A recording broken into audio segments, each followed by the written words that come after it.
Empty roads, imaginary calls and round-the-clock shifts. Just some of the challenges Foreign Service officers in China had to overcome to bring Singaporeans home amid the COVID-19 outbreak. In total, about 270 Singaporeans and their family members were evacuated by plane from Wuhan. That's the epicenter of infections. Singapore's ambassador to China, Lui Tuck Yew, tells Linette Lim how it all went down in an exclusive interview. Singapore's response to the COVID-19 outbreak has been lauded by the World Health Organization. But other aspects of Singaporean exceptionalism have stood out. Singapore was among the first to evacuate citizens from across Hubei.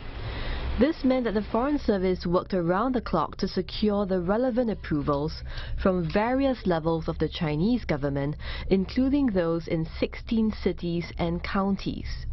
And we did so without any presence on the ground because none of our officers could actually get into Wuhan or Hubei because the whole province was being locked down. And so we had to plan, communicate, as well as to execute the whole operation remotely here in Beijing. The ambassador, just 3 months into his new role, calls the entire exercise an amazing race under extreme time pressure. He recounts that there were evacuees who lived 10 hours away from the airport in a remote village in the Shenlongjia Nature Reserve. Departure approvals came just 12 hours before flights, and the transport system was non-existent. Public transport was not running. Many of the rental vehicles were already commandeered by the local officials. And whatever hire companies, when they hear that their drivers, upon coming back to their own city or county, would have to be quarantined because they had been to Wuhan, many of them dropped out.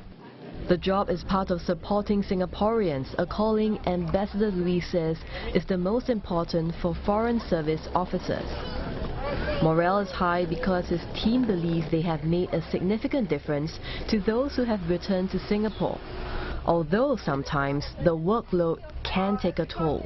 Some of our officers are still hallucinating and sometimes hearing their phones ring even when the phones are not ringing, because over the course of those few weeks you are just constantly on the telephone talking to Singaporeans, talking to the PRC officials, talking to the Hubei officials, and sometimes, you know, in your dreams or otherwise you are reliving some of these experiences. But our time together in a very concentrated and intense manner has actually brought the team closer together. According to the Ministry of Foreign Affairs, there are about 80 Singaporeans who have chosen to stay in Hubei for either professional or personal reasons.